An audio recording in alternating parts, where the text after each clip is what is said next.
طبعا زي ما احنا شايفين الكوريدور ده في هنا باب وفي هنا مجموعه الابواب الباقيه للغرف. معايا هنا باب غرفه اطفال، باب غرفه ماستر، وباب الحمام. هل يا ترى الوضع ده كان كده؟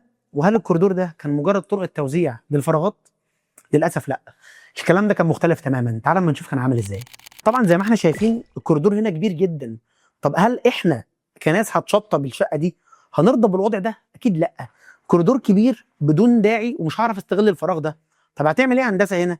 هعمل التالي، اقدر جدا ان انا اطلع بقطوع هنا، وده باب غرفه الماستر. اقدر اخلي باب غرفه الماستر يفتح على الفراغ ده وادخل هنا، واقدر اخلي هنا مدخل الحمام لوحده، بدل ما انا عامل هنا باب الحمام واخد جزء من الحمام. طب ما هو ليه اعمل كده؟ ليه اخلي الباب هنا؟ طب ما انا عندي كوريدور كبير اهو، خلاص اقدر ان انا اطلع بالابواب بتاعتي بره، والباب يفتح على الحوائط دي، واستغل كامل الفراغ واستخدم كل سنتي فيه مظبوط. تعال نشوف عملنا ده ازاي.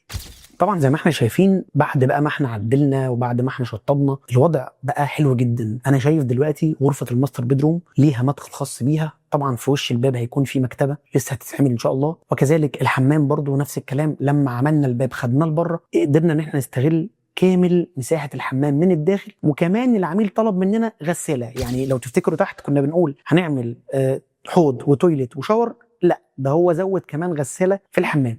ولكن مع التعديل اللي احنا عملناه قدرنا نحط الغساله في مكان كويس جدا، وقدرنا نستغل المساحات كما يجب ان يكون. يومكم جميل.